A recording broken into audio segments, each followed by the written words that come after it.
orang selalu gak nyaman masukin data gaji misalnya. Wah nanti kamu bisa hire orang saya dong dengan gampang. Kamu tahu gaji orang-orang saya dong. Kamu bisa dengan mudah nih nawarin gaji lebih tinggi untuk tarik orang. Selalu ada kecurigaan seperti itu sih. Founders Theory.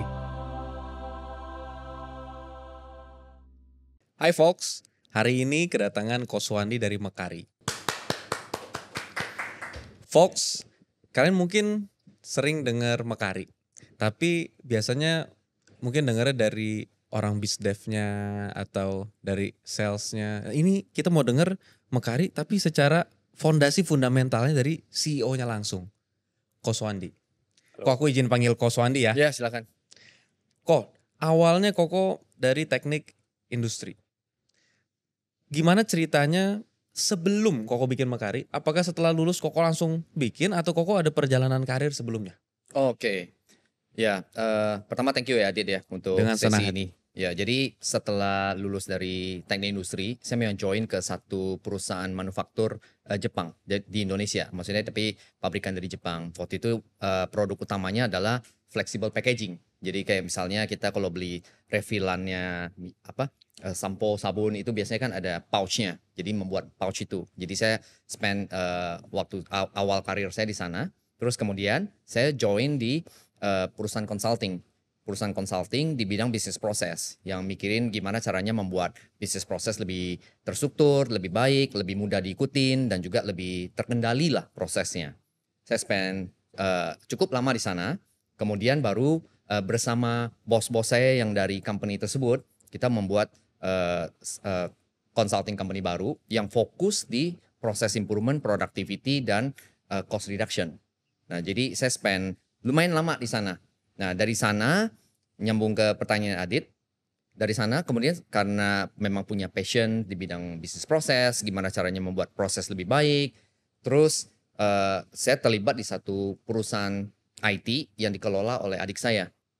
Waktu itu perusahaan IT ini lebih ke software house. Dia membantu perusahaan lain untuk either sesimpel membuat website sampai ke membuat aplikasi yang membantu pekerjaan. Nah dari sanalah karena saya mulai involved di bisnis tersebut, saya juga mulai ngerti bagaimana peran IT bisa membantu membuat bisnis proses tersebut lebih baik lagi. Nah dari sana sebenarnya awal mulanya saya kenal dengan software IT, padahal backgroundnya dari teknik industri. Kalau untuk yang tadi di consulting, berarti Koko Iya. sebagai konsultannya? Atau di Awal- back office-nya? Awalnya saya sebagai konsultan. Jadi awalnya saya sebagai konsultan. Saya masih ingat banget tuh klien pertama saya itu di Cipanas. Jadi waktu itu membantu bagaimana caranya proses kredit tersebut itu selesai dalam 2 jam targetnya. Jadi mulai dari orang mengajukan sampai ke dananya cair 2 jam. Jadi mulai sana tuh pikirin gimana caranya ya prosesnya itu bisa cepat, bisa efisien, tapi kontrolnya tetap ada. Nah awalnya pekerjaannya seperti itu. Mulai melakukan itu membuat SOP-nya agar rapi. Nah, kemudian saya dipercaya oleh bos saya waktu itu untuk mengelola cabang. Jadi saya mulai dipercaya untuk ya udah coba kelola cabang Jakarta. Nah, tapi pada saat itu saya juga lagi antusias dengan satu problem solving method baru, project model baru yang waktu itu dikenal sampai sekarang sih dikenal dengan istilahnya tuh Lean Six Sigma. Jadi saya diajarin lah tentang Lean Six Sigma, gimana caranya buat proses itu lebih baik lagi gitulah intinya ya. Nah dari sana saya awalnya sebagai konsultan juga. Saya mulai dari proses ngajar sampai ke membantu implementasi. Jadi proyeknya tuh contohnya misalnya kayak ada call center nih.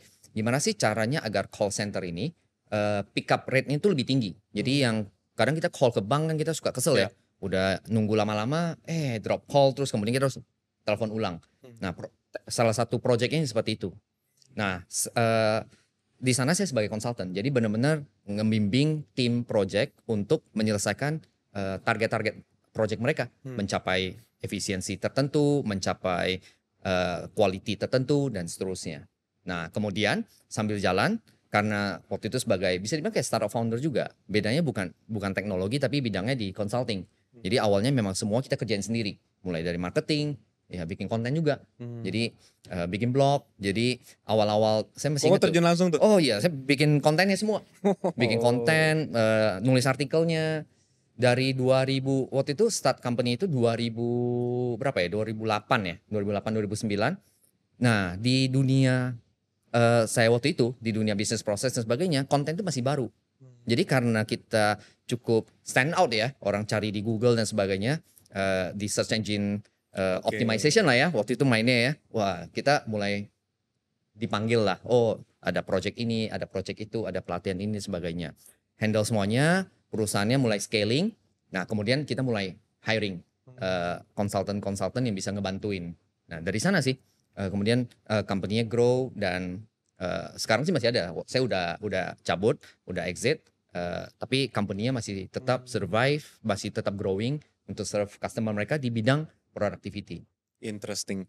Ini mungkin kayaknya nggak kebetulan kalau kuliahnya teknik industri, terus masuk ke manufaktur Jepang. Kan teknik industri itu kan pada dasarnya kebetulan kakak ipar waktu itu ambil teknik industri.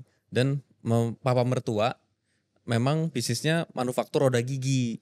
Namanya Swandi juga kok yang tadi aku bilang. Nah itu manufaktur roda gigi. Nah teknik industri itu kan sederhananya gimana caranya bisa mimpin pabrik manufaktur semuanya lancar dari nol sampai selesai lah gitu ya. Jadi ibarat kata jadi pimpinan manufaktur, terus belajar pengalaman dari manufaktur Jepang yang pasti rapi banget. Dari situ pasti dapat banyak tentang ya pengalaman langsung lah, belajar gimana kerapihan, semuanya dihitung, detiknya dihitung, produktivitas dihitung. Tapi yang penasaran adalah kan Koko masuk ke consulting. Nah di consulting ini kan Koko terjun langsung nyelesain masalah productivity, tapi dengan cara yang berbeda dengan sekarang Mekari digital. Sama-sama tujuannya menyelesaikan productivity. Mekari menyelesaikan dengan cara digital, dibikin sistemnya, ada ya semuanya udah terdigitalisasi. Sedangkan yang satu lagi ngurusin manusia.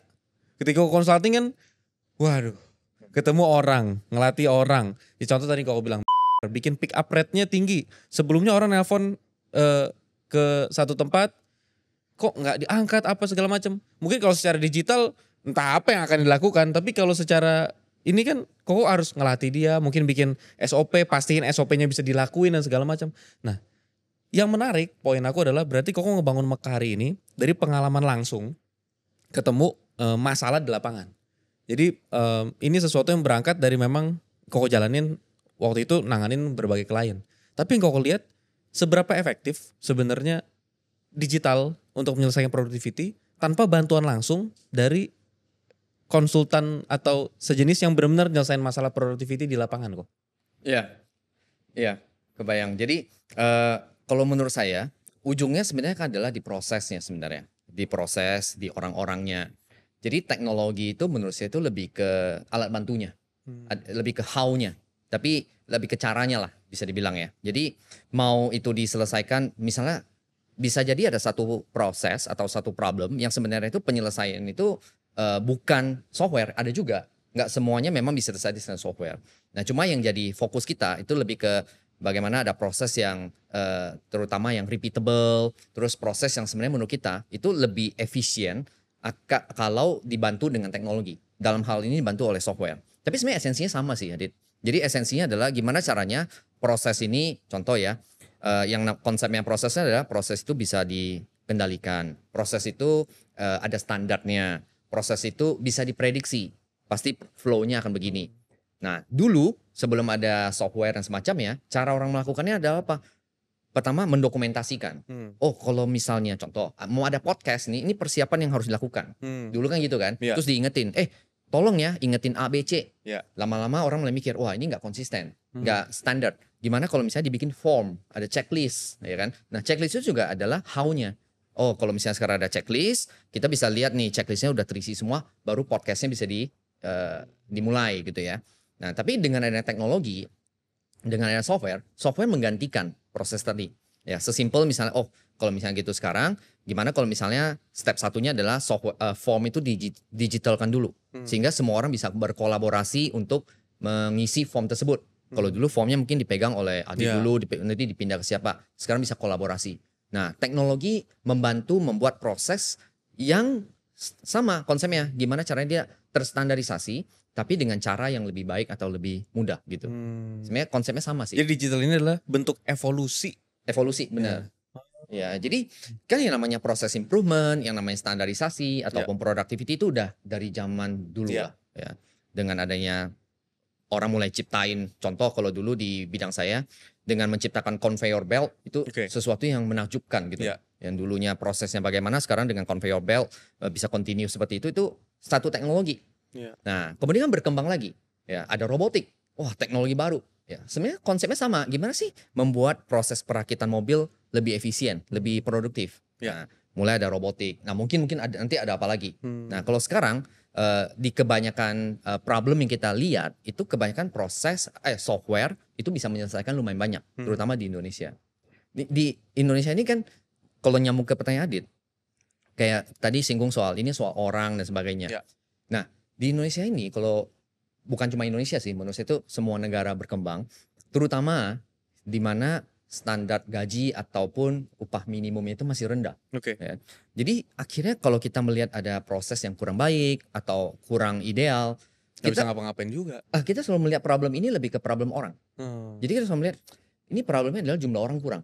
Oke. Jadi misal contoh, aduh ini kenapa sih laporan keuangan lama banget keluarnya? Masa keluarnya 3 bulan setelah akhir bulan gitu kan? Ya. Misalnya contoh, oh iya Pak ini rekapnya susah. Ya. Oh ya udah, butuh berapa orang agar rekapnya bisa lebih cepat? Betul. Ya kan? Itu terjadi banget di lapangan. Terjadi kan ya? Oh tambah 2 orang. Oh sekarang udah 1 bulan nih. Aduh kenapa masih 1 bulan ya? Betul. Ini Adit, ternyata proses ininya tuh lama nih. Contoh proses untuk ngerekap invoice gitu ya. Oh ya udah, coba tambah 2 orang lagi. Bisa lebih cepat nggak tambah invoice? Nah, karena dulu mentalitinya adalah upah tenaga kerja itu murah. Ya. Jadi akhirnya semua problem dilihat sebagai problemnya headcount. Belum melihat kayak, oh ini ada how to yang lain loh.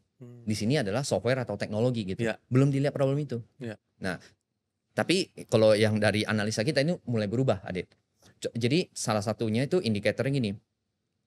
Tahun 2014 ini kebetulan benchmark yang sering saya pakai. 2014 gaji satu orang UMR lah dulu ya di Jakarta itu 2,4 juta.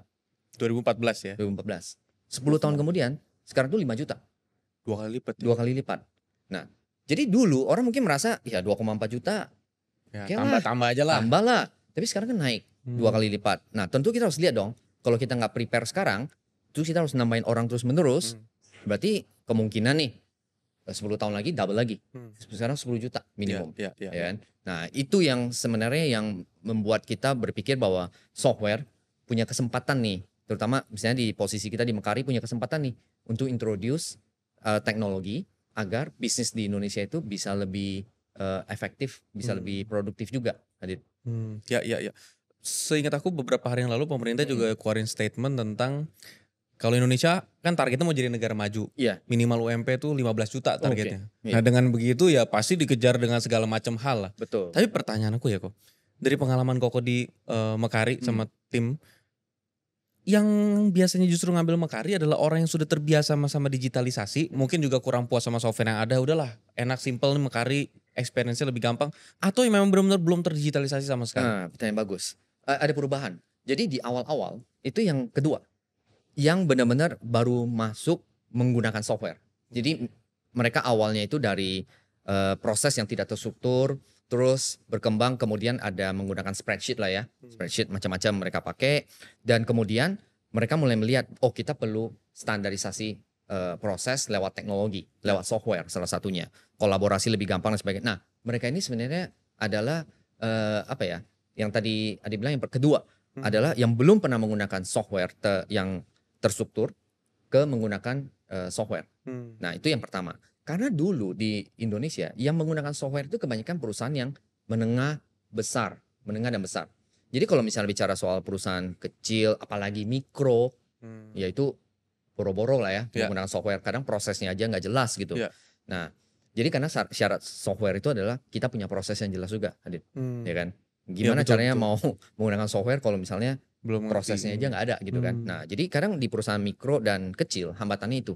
Nah, sehingga pada saat wave pertama dari SaaS di Indonesia kayak Mekari, yang ditarget tuh mereka yang sebenarnya di perusahaan kecil, ya targetnya mikro dan kecil. Itu wave pertama tuh. Wave pertama karena mereka belum punya softwarenya. Ya. Nah, itu yang dikejar.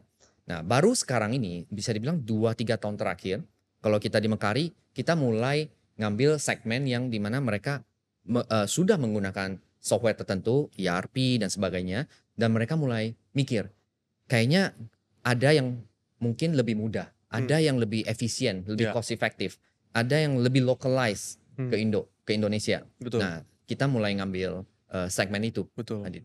Ya karena harus diakuin kadang-kadang SaaS atau software as a service itu kalau yang dari luar, iklim bisnis Indonesia tuh beda.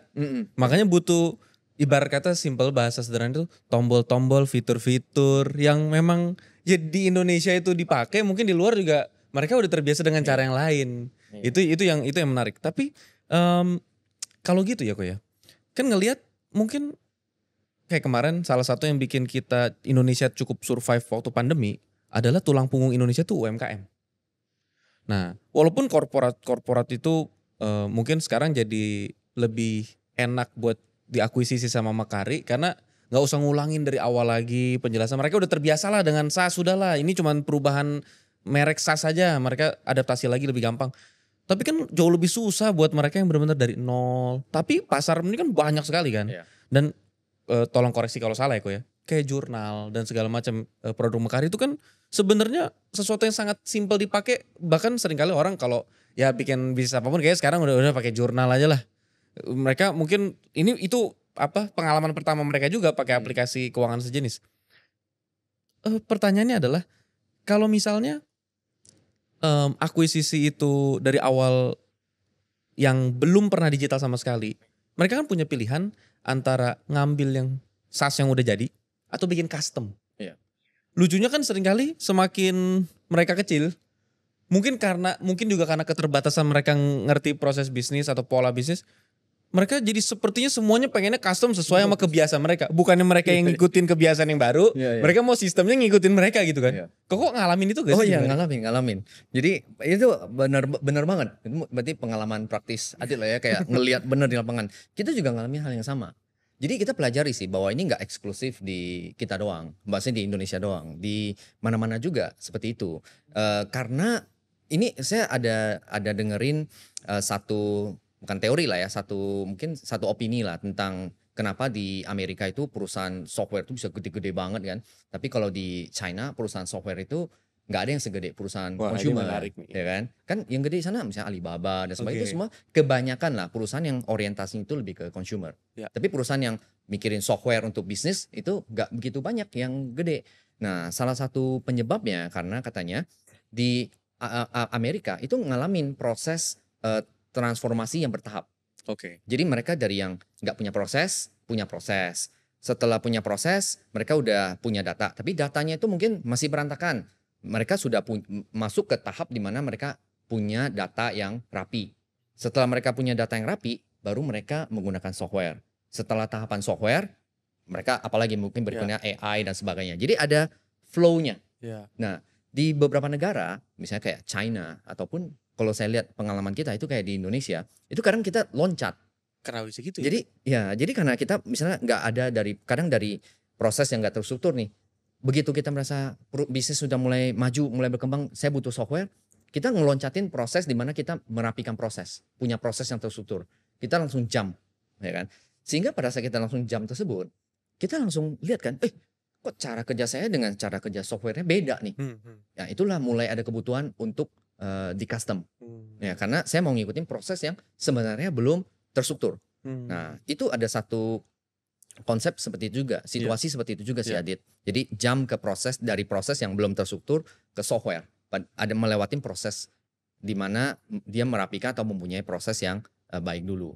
Nah, itu satu. Yang kedua, di kebanyakan negara maju misalnya gitu yang kita lihat di negara besar, itu biasanya karena karena perusahaan tersebut sudah melalui transformasi ataupun evolusi yang secara bertahap tersebut, rata-rata memiliki software tersebut dibangun dengan satu standar business process. Jadi misalnya contoh nih, ada salah satu CRM terbesar di dunia lah ya, yang sebenarnya dia pionir cloud ataupun SaaS ini. Setelah dia membuat, orang akhirnya pada saat saya mau menggunakan CRM, saya langsung lihat, kalau saya pakai CRM-nya dia, prosesnya gimana sih? Ya udah, saya meng-adjust proses saya karena saya tahu bahwa proses di CRM tersebut itu adalah best practice. Ya, jadi gue adopt ke best practice tersebut. Waktu saya beli software, saya selain beli software-nya, saya beli best practice-nya. Nah, Betul. di Indonesia dan di kebanyakan negara berkembang, termasuk salah satunya yang saya dengar itu yang di China, itu mereka adalah ya udah, saya mau software ini nyesuaiin dengan Kebiasaan. proses saya. Hmm. Model bisnisnya cloud itu sebenarnya nggak memungkinkan untuk Ya. adjustment se-ekstrim itu. Ya. Bisa ada konfigurasi, tapi nggak bisa di custom terus-menerus gitu. Nah, itulah yang membuat akhirnya di awal-awal banyak yang lebih memilih ya udah saya custom aja.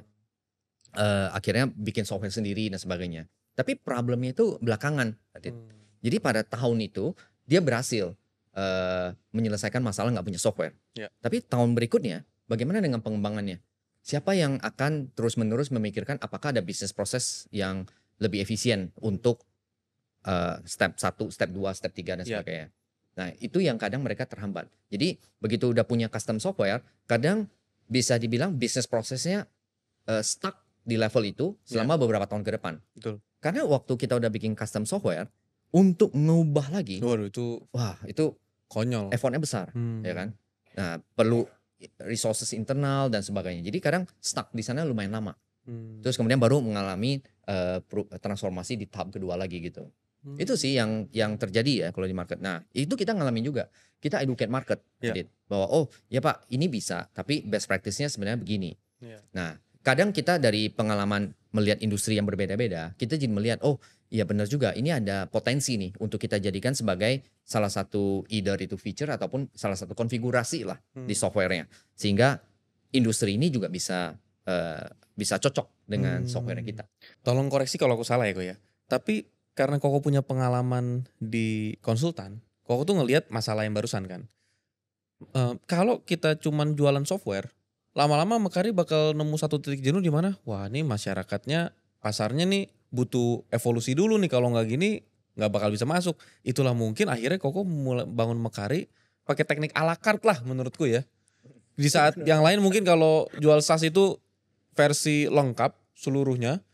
Kalau Mekari kan Koko bangun dari sisi keuangannya dulu. Nanti dari sisi yang ininya. Talenta kan buat human resource. Kan biasanya kalau kayak gitu-gitu kan dia sekaligus satu paket keseluruhan. Nah kalau Koko kan sistemnya a la carte gitu ya. Nah produk apa pertama yang Koko develop sih di Mekari? Oke. Iya, mungkin itu bisa dibilang awalnya itu nggak by design banget sih. Jadi sambil jalan ternyata prosesnya membuat kita jadi modular gitu ya. Nah, jadi di awal-awal memang saya startnya dari HR. Jadi produk pertama itu berhubungan dengan HR. Yang talenta itu? Talenta. Jadi gini, dulu nama company yang kita start pertama itu namanya Slicker sebenarnya. Oke, ya, Slicker. Jadi kita ada bisa dibilang kayak batch pertama atau cohort pertama dari SaaS di Indonesia. Itu sekitaran 2014, 2015 itu bisa dibilang semua SaaS mulainya di Indonesia itu mulai tahun itu. Ya? Jadi sebenarnya selain Slicker itu ada beberapa company lain. Ya ada Talenta, Jurnal. Itu kok bikin berbarengan di tahun itu? Jadi gini, perusahaannya itu berbeda-beda. Jadi saya founder dari satu company, ada rekan saya founder di company lain gitu kan. Terus kemudian kita baru merge sebagai Mekari itu 2018 tadi. Oke. Jadi ini ada proses merger juga sebenarnya kalau di Mekari. Jadi makanya saya bilang bahwa nggak by design, tapi setelah itu yang dianggap sebagai approach yang paling pas. Jadi akhirnya terakhir kita nambahin modul hasil proses akuisisi di bidang CRM. Omnichannel CRM. Nah, itu yang membuat solusi dari Mekari itu jadi lebih lengkap gitu. Jadi awalnya sebenarnya lebih ke HR awalnya. Slicker sampai hari ini? Nah, Slicker dan Talenta itu sudah di merge. Produknya, kemudian customer-nya itu digabung jadi satu. Brand yang kita pakai itu Talenta. Kalau sekarang kita ngomongin brand Talenta satu persatu nih, karena kan Mekari itu luas ya. Talenta nih, aku penasaran. Sebenarnya katakanlah sebelum kita bandingin sama brand sejenis misalnya, apa sih sebenarnya bisnis proses yang dibantu sama Talenta untuk perusahaan yang awalnya nggak pakai Talenta sama yang pakai Talenta? Oke. Jadi kalau yang paling banyak dipakai dan yang menurut saya itu memang impact-nya itu paling gede ke proses di perusahaan itu adalah payroll. Oke. Jadi payroll di Indonesia itu kan memang terlihat mudah, tapi pas benar-benar kita mau jalani, mau hitung itu ternyata ribet lah. bagaimana proses menghitung gaji dan sebagainya itu Oke. proses yang lumayan. Betul. Nah, Kayak jadi apalagi ada reward punishment betul. bonus, komisi, Iya. hal-hal ngomongin 20.000, 100.000 Ya. tapi ngitungnya Iya, betul. oke. Benar banget. Jadi angkanya selisih dikit aja udah hasil akhirnya beda, pajaknya beda, dan ada kemungkinan jadi karyawan tersebut either harus melaporkan kekurangan bayar atau kelebihan bayar pajak di awal tahun kan, pas seperti sekarang lah, mungkin bulan Maret lagi laporan SPT pajak dan sebagainya. Nah, itu lumayan makan waktu kan sebenarnya, dan juga membuat employee tidak happy kalau ada salah. Ya kalau lebih nggak apa-apa sih, bisa dihitung lebih. Tapi kebanyakan yang jadi masalah adalah pada saat contoh kurang atau terpotongnya jauh lebih gede dan sebagainya. Itu kan employee bisa punya pemikiran tidak baik ya, kayak misalnya ini perusahaan ini kok kayaknya mau motong gaji saya lebih banyak dari seharusnya. Nah ya, impactnya bukan cuma masalah rework hitung ulang, tapi efeknya ke moral karyawan itu lumayan. Itu signifikan. Nah jadi itu kalau dia sebelum menggunakan software ini ada proses otomasi aja. Bisa dibilang dia cuma klik verifikasi atau konfirmasi, dah selesai. Jadi nggak ada lagi proses di mana dia perlu ngerekap satu persatu, ngecek satu persatu angka, liatin tiap row di spreadsheetnya mereka, itu udah hilang lah proses itu. Nah itu salah satu yang paling signifikan, Adit. Yang lain itu yang juga paling banyak dipakai itu sebenarnya berhubungan dengan attendance. Jadi ngatur kehadiran, mulai dari apakah orang ini sudah di kantor atau sudah di klien belum sih, hari itu beneran di lokasi yang dia sebutkan nggak, terus kemudian cutinya bagaimana, overtime-nya bagaimana.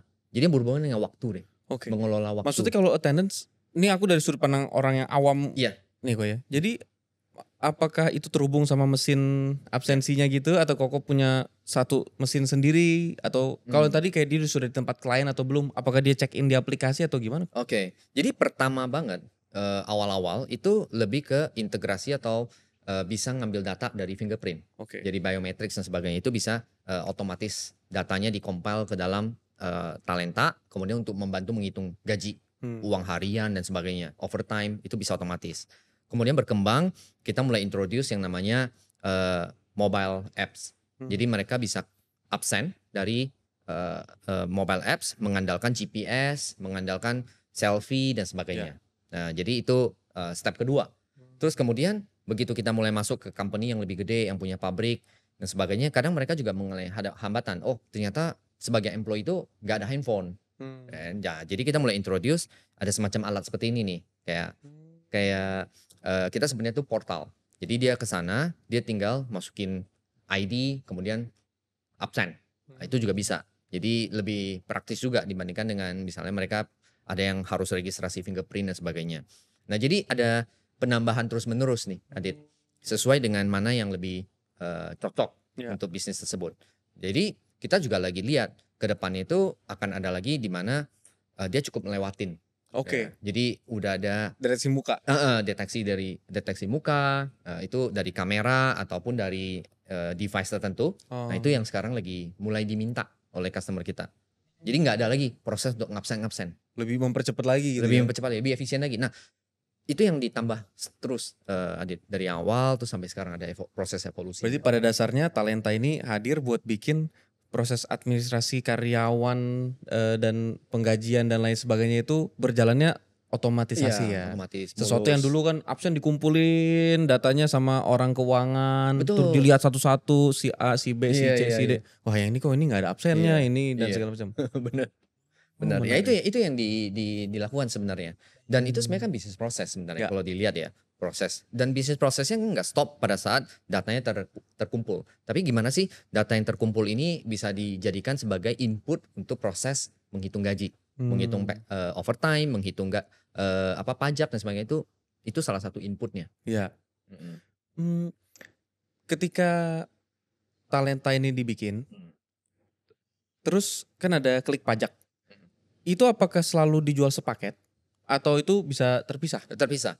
Jadi semua modul di Mekari itu mereka itu bisa dibeli atau di subscribe lah ya kalau di SaaS ya. Itu one by one. Jadi mana yang dirasa cocok untuk stage perusahaan tersebut. Jadi biasanya kan perusahaan misalnya kalau dia baru mulai nih, masih kecil, salah satu produk pertama dia jurnal untuk accounting. Kan? Terus pada saat dia mulai agak gede, wah dia udah mulai mikirin gimana sih cara gue nge-handle customer ya, inquiry mulai banyak atau ya bagusnya inquiry, kadang komplain juga mulai Ya. banyak.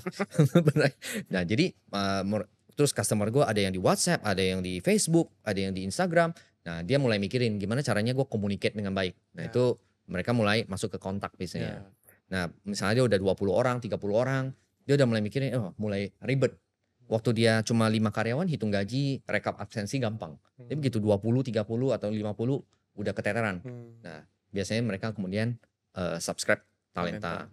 Terus mulai mikirin klik pajak dan seterusnya. Jadi itu yang kita coba bangun sebenarnya. Nah, tapi dengar kata subscribe tadi nih kok ya. Iya.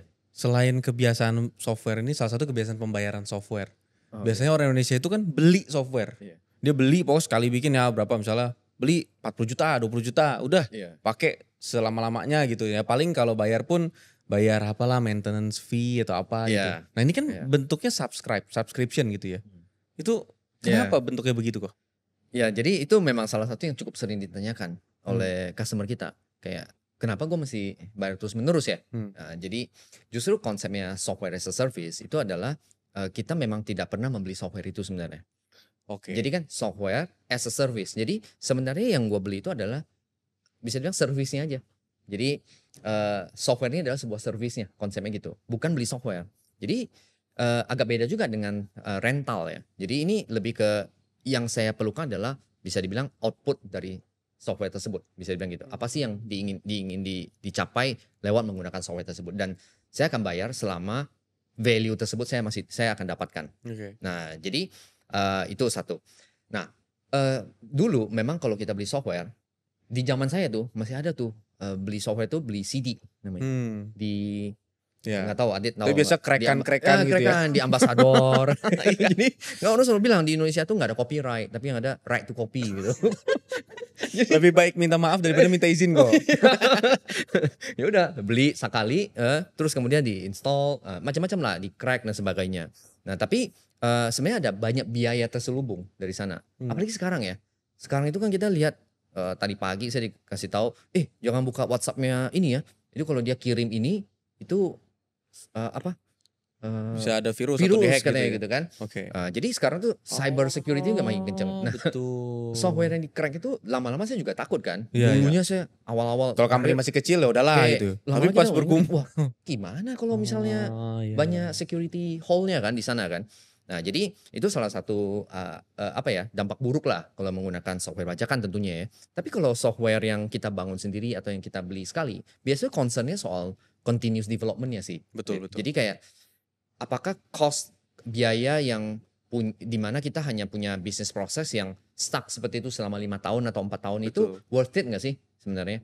Kayak tadi saya cerita misalnya di Talenta itu setiap berapa lama selalu ada di upgrade, kan? Kayak prosesnya ngikutin perkembangan zaman. Jadi nantinya udah mengandalkan AI atau tadi misalnya yang sesimpel absen sudah menggunakan face detection. Itu kalau misalnya kita harus build di dalam kan sebenarnya jauh lebih repot. Betul. Jadi cost terbesar kalau misalnya saya beli software yang sekali itu adalah saya akan stuck di bisnis proses tersebut untuk sekian waktu. Tinggal kita assess sebenarnya biayanya seberapa besar. Tapi ada juga sih Adit yang lebih direct lah. Kalau itu kan mungkin lebih ke konsep dan juga susah diukur. Tapi kalau misalnya yang bisa diukur biasanya tuh kita harus mempertimbangkan juga sebenarnya biaya-biaya, misalnya biaya infrastruktur, biaya untuk saya punya orang untuk nge-maintain server saya. Nah itu lumayan jadi biaya juga sebenarnya. Itu juga biaya-biaya tambahan lah. Jadi kalau kita sering gambarin kayak gunung es. Jadi biaya one time atau first payment kita, one off-nya itu mungkin kayak tip of the iceberg aja. Di bawahnya itu banyak banget sebenarnya biaya-biaya lain. Termasuk salah satunya mungkin yang paling besar itu adalah biaya punya bisnis proses yang stuck selama 4-5 tahun. Betul. Dan juga kalaupun dia stuck terus dia mau develop, itu butuh waktu yang biasanya kalau namanya develop sendiri yang gak wajar gitu ya. Betul. Mungkin ya sesuatu yang simple aja butuh waktu 6 bulan, 3 bulan. Belum lagi kalau software engineer udah pindah ini. Jadi bilang bahasanya berbeda. Aduh. Nah itu beberapa hambatannya mending tantangannya lah kalau menggunakan software one time one off. Berarti semua SaaS itu subscription betul Keko ya? Semuanya begitu. Semuanya begitu. Dan sebenarnya kan ini adalah bentuk lain adalah pengembangan dari yang lain. Tantangannya sebenarnya ini buat kita ya. Kita tentu sebenarnya kadang lebih suka juga sih kalau dibayar ya udah sekalian deh bayarnya ya 4 tahun upfront. Ya juga. One time, nggak usah Oh. subscription lagi. Oke. Tapi ada kelemahannya buat customer menurut saya. Pertama kalau kita subscription, tim kita, misalnya kalau di Mekari, tim kita tuh selalu deg-degan tiap Oh bulan. iya, dia lanjut gak ya? Lah betul. Bagaimana agar bulan ini dia masih lanjut? Saya harus tetap push service yang oke, value-nya itu harus maksimal. Karena kalau enggak dia tinggal bilang, oh ya udah, saya stop ya, ekspor data, saya pindah. Tapi kalau misalnya saya jual upfront, saya nggak concern itu. Ya udahlah nanti kamu udah beli kok. Terserah kamu lah gitu, mau cabut ya cabut aja.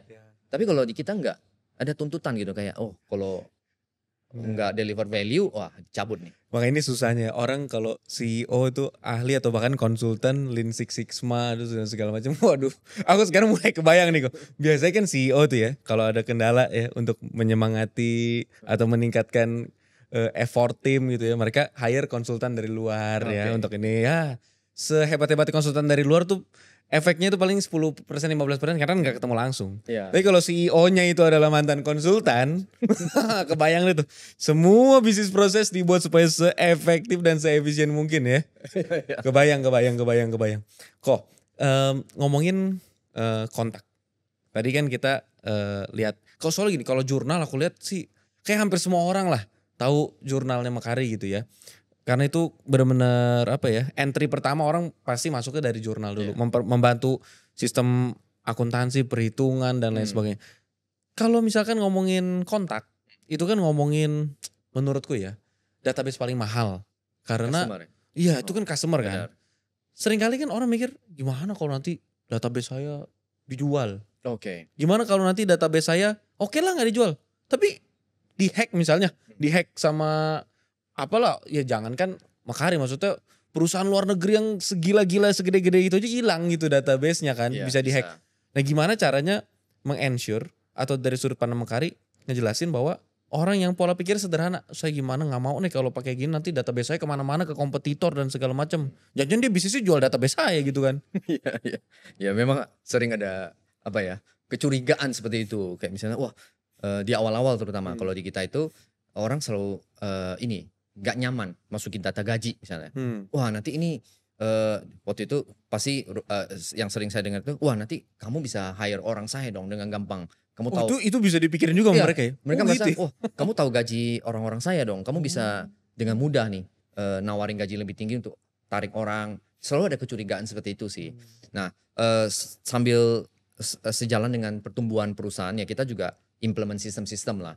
Jadi misalnya contoh kita juga disertifikasi untuk ISO 27000 untuk information security. Oke. Itu salah satu standar yang mungkin semua orang lebih familiar. Ya. Nah di dalam kita juga rutin lah ya melakukan audit, penetration testing. Jadi kita hire eksternal juga secara berkala untuk lakukan testing.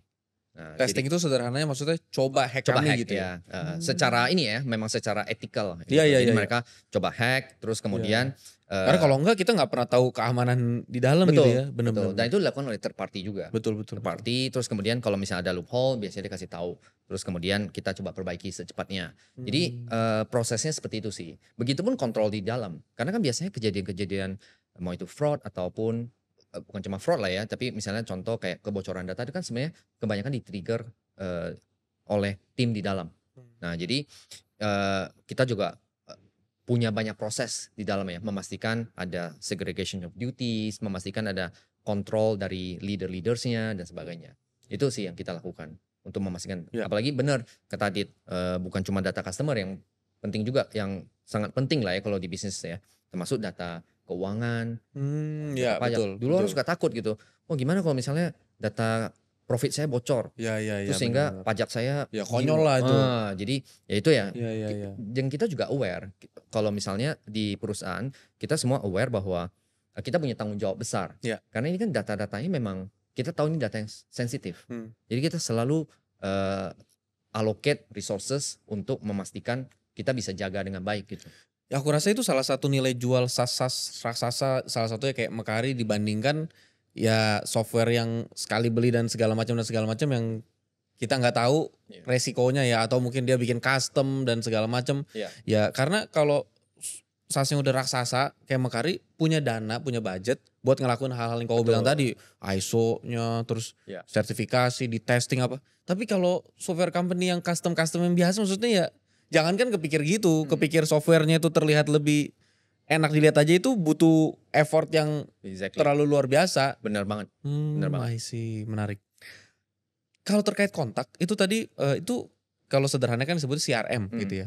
CRM yang dimaksud tuh membantu proses apa aja sih kok untuk sebuah bisnis? Ya, jadi kalau CRM itu di kita kan simpelnya adalah saya bisa manage pipeline. Tujuannya adalah membantu. Jadi goals dari CRM kita adalah pertama membantu customer kita close more deals gitu kan, Oke. dengan cepat, dengan informasi yang lebih akurat dan sebagainya. Atau kalau CRM itu digunakan tuh support cases ya. Jadi kayak untuk menghandle inquiry atau menghandle request atau menghandle keluhan. Gimana caranya customer kita itu sangat happy karena mereka yang menggunakan kontak itu berhasil membantu penyelesaian tiket mereka atau keluhan mereka dengan cepat. Nah Itu berarti semua dalam bentuk chat gitu ya kok ya? Nah itu CRM-nya. Oke. Nah tapi kan CRM itu lebih ke bagaimana saya mengelola timeline ataupun flow dari tiket saya, bisnis proses yang ada di tiket tersebut atau Oke. support cases ataupun deals tersebut. Tapi kan kita perlu cara untuk berkomunikasi dengan customer juga. Nah, cara untuk berkomunikasi dengan customer di kontak kita menggunakan approach-nya itu omni channel. Artinya bisa banyak channel.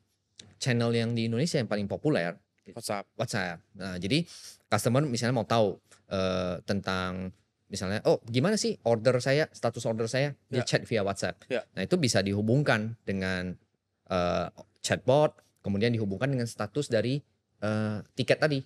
Misalnya status dari tiket tadi adalah delivery proses gitu ya. Jadi bisa diupdate mau oleh orang ataupun oleh chatbot ya kalau sekarang. Di kontak udah ada chatbot ya? Sudah ada chatbot. Sudah ada chatbot untuk kasih tahu status barangnya lagi dalam proses delivery ya, estimasi tiba kapan. Nah, itu bisa dilakukan. Sepemahaman aku ya kok. Kalau kita secara sendiri, secara custom hire software house buat bikinin chatbot buat kita, itu mungkin harganya ya kadang-kadang dianggap nggak reasonable buat sekarang lah gitu. Apakah harganya jadi berbeda kalau kita bentuknya subscription atau tetap ya semahal itu sebenarnya? Pasti lebih efisien ya. Karena kan begitu kita udah build satu platform untuk chatbot itu sendiri gitu ya. Sebenarnya kan yang perlu diutak-atik itu lebih ke sumber datanya mana. Terus kemudian nanti paling yang berbeda dari satu company informasinya yang mau disampaikan apa aja.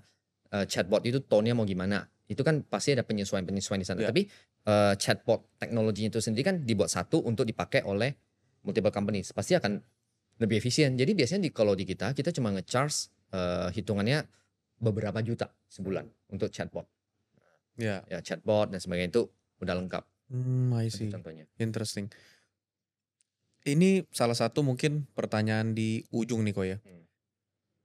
Tadi kita mungkin ngelihat perbandingan Mercari sebagai SaaS besar itu bisa punya banyak keunggulan lah dari sisi resources, pricing dan segala macam. Tapi kan Mercari kan nggak mulai dari langsung besar. Mungkin kalau dibilang ya cepat besar karena dapat investasi besar, tapi kan untuk dapat investasi mungkin hari itu selain Mercari banyak juga yang berburu gitu.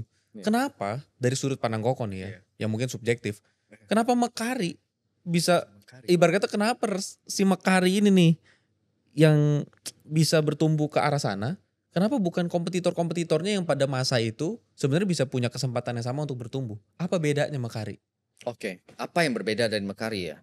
Dari 2018, karena itu maksudnya kalau dihitung waktu ya kok ya, 2018, 2019 ke sini tuh baru berapa tahun sih? Mercari kan baru jadi 2018 baru masuk jadi satu. Benar. Untuk kurun waktu yang singkat, katakanlah 5 tahun 6 tahun, investasi yang masuk yang dirilis aja itu udah nilainya triliun. Maksudnya itu bukan sesuatu bisnis kecil. Nah kenapa? Tapi kan waktu itu kan Mercari mungkin Koko nggak mau mulai dengan mulai Mercari awalnya sliker modal berapa sih kok? Ya modalnya ini awalnya ya pasti tenaga dan pikiran sendiri, gitu kan. Dan dari kantong sendiri lah ya untuk hire developer dan sebagainya itu ya pasti kecil-kecilan. Iya, maksudnya itu kan sesuatu yang sejenis sliker, sejenis apa itu kan ya maksudnya banyak gitu. Iya. Apa menurut Koko kira-kira secret recipe yang mungkin bisa di-share gitu ya sesuatu? Iya. Pertama saya nggak mengurangi ada faktor luck juga menurut saya sih ya. Itu satu. Itu blessing dari yang di atas lah gitu ya. Ya, blessing dari di atas, ada faktor luck, faktor timing, itu ada satu yang susah dihindari. Tapi kalau yang lain, kalau misalnya yang saya lihat mana yang controllable oleh kita. Yang berbeda itu mungkin pertama itu pendekatan kita. Jadi di kita, pendekatan kita itu adalah multi produk. Dari awal setelah kita lalui beberapa tahun pertama, kita memang fokus gimana caranya membangun SaaS itu multi produk, bukan cuma satu produk. Jadi banyak SaaS di Indonesia itu fokus di satu. Nah, di kita melihat bahwa agar bisa terus tumbuh di market seperti Indonesia masih sangat early. Jadi itu keywordnya salah satunya adalah kenapa kita bisa bisa lebih beruntung dibandingkan rekan lain dalam hal misalnya contoh fundraising dan sebagainya. Mungkin satu faktor multi produk sehingga kita relatively bisa ambil addressable market yang lebih besar, serviceable market yang lebih besar dibandingkan kalau saya hanya fokus di satu domain atau saya hanya fokus di satu segmen. Nah, jadi kita multi produk bahkan cenderung bisa dibilang multi segmen gitu. Itu menurut saya salah satu ya. Terus kemudian yang kedua menurut saya itu di awal-awal kita banyak, kalau saya sih bilangnya banyak orang yang pas gitu yang bergabung. Jadi orang yang paling tepat untuk industri ini. Jadi kalau saya sih sendiri sih saya nggak bisa juga sih Adit. nggak sehebat itu. Ketemu tim yang Timnya kuat dan cocok sesuai sama industrinya masing-masing. Betul. Jadi saya melihat bahwa misalnya yang nge-lead sales di kita, yang nge-lead after sales, yang nge-lead produk, itu semua termasuk partner saya atau co-founder saya, itu mereka orang yang sangat-sangat bisa dibilang highly qualified untuk industri ini. Jadi saya beruntungnya juga di sana sih. Apakah kok dapat tim yang kuat itu sebelum fundraising atau setelah fundraising? Karena kalau setelah fundraising mungkin lebih gampang gitu kan. Sambil jalan sih. Jadi banyak dari mereka, jadi misalnya rekan saya yang nge-lead sales itu dia join very early, 2016 kalau saya nggak salah. 2016. Bahkan sebelum jadi Mekari itu ya? Sebelum, ya. Jadi kita masih sangat kecil. Tapi mungkin dia punya conviction tentang industri ini, conviction tentang company. Dan ada cukup banyak employee, key people kita yang sebenarnya join di periode 2016 sampai 2018 sebenarnya. Jadi mereka yang membantu membawa Mekari grow seperti sekarang. Ini kalau aku prediksi gitu ya, mungkin hari itu di 2016-2018, Koko juga mungkin masih terjun langsung wawancara tim inti kali ya. Betul. Nah, ya karena salah satu kunci, karena gini, kalau kuncinya yang tadi tentang multi produk, aku rasa itu sangat masuk juga di faktor luck karena kan bisa pas ketemu itu ya. Tapi kalau tentang tim yang masuk, itu kan filtrasi yang Koko lakuin ketika itu kan ya itu wah, kalau waktu Koko hiring itu nggak bareng sama tim A tapi Koko tim B mungkin nggak seperti hari ini gitu kan. Betul. Itu kan tim itu yang benar-benar pengaruh gitu. Iya. Tapi waktu itu kan kebetulan Koko orang teknik industri bukan orang psikologi lah apalah, dan mungkin ya biasanya ya kok orang teknik industri bisnis software bukan people person. Ya kebetulan Koko juga konsultan dan segala macam, jadi ya lebih terlatih mungkin ngeliat orang. Tapi kalau waktu itu boleh digali sedikit gitu ya. Tentu sekarang kalau kompetitor Koko ngeliat pun dia gak bisa niru apa yang udah terlanjur dilakukan hari itu. Contohnya tadi Koko bilang yang modular. Ya kalau sekarang mereka baru mulai ngikutin ya udah terlambat gitu ya. Tapi yang mungkin bisa dipakai bahkan di semua bisnis lainnya adalah kriteria apa yang Koko lihat. Ketika Koko rekrut tim itu kan orang berbagai punya idealisme beda-beda. Ada yang bilang saya dilihat dari karakternya. Tapi itu pun luas. Karakternya yang disebut itu apa dan segala. Nah kalau dari sudut pandang Koko yang subjektif, ini subjektif sekali gitu ya. Subjektif apa ya. sih? Pertama ada faktor feeling ya pasti ya. Kalau menurut saya itu interviewer kalau dia pure itu ya nggak guna ya. Maksudnya chemistry atau feeling itu penting ya menurut saya. Tapi itu susah dijelasin. Menurut paham, saya sih. Sangat paham. Ya. Nah kedua saya suka lihat ini passionnya. Jadi menurut saya itu bisnis kita atau bidang kita geluti itu baru waktu itu ya. Baru terus kemudian banyak uncertainty, banyak yang saya sendiri nggak tahu apa yang akan terjadi gitu. Tapi passion, kalau misalnya orang itu passionate tentang something, saya passionate tentang customer, saya passionate tentang sales, saya passionate tentang produk, itu dia akan lebih mudah melewati tantangan tersebut, periode tersebut yang penuh ketidakjelasan. Ya. Kalau misalnya barangnya sudah jelas dan sebagainya, mungkin passion itu ngaruh tapi bukan yang paling pertama. Mungkin ada skill tertentu yang lebih kritikal. Tapi kalau di awal-awal, menurut saya itu pasti skill ada basicnya lah ya. Tapi passion terhadap sebuah bidang atau sebuah domain itu yang akan jadi pembeda ya. Ya. Terus itu satu menurut saya itu yang paling penting. Yang kedua itu interview mau sehebat apapun menurut saya itu selalu ada room to error. Jadi gimana caranya proses di awal setelah orangnya kandidat tersebut join, gimana saya bantu dia untuk sukses lebih awal, dan kalau memang dia nggak bisa sukses, gimana saya bisa cepet move on gitu. Either dia harus ke tempat yang mungkin di company lain yang lebih cocok untuk skill ataupun cara kerja tersebut, dan itu dilakukan lebih cepat atau lebih awal aja. Menurut saya itu, karena interview mau sehebat apapun menurut saya itu selalu ada room error. Salah. Ya salah satu cheat code-nya berarti sebenarnya di sini ya aku bilang cheat code ya, karena Koko adalah seorang CEO yang punya latar belakang sebagai konsultan dan paham tentang banyak hal untuk mengelola manusia dan bisnis proses, dan mungkin udah ketemu berbagai jenis manusia. Jadi ya ketika Koko bilang feeling, itu feeling bukan feeling tanpa dasar kayak orang feeling mistis ya. Koko udah ketemu berbagai jenis orang, dari intonasi suara, dari matanya aja udah kelihatan. Kayak yang tadi Koko bilang passion itu kan gimana jelasin passion? Kan gak mungkin ditanya, apakah Anda berpassion terhadap pekerjaan ini? Semua karyawan yang mendaftar bilang saya berpassion.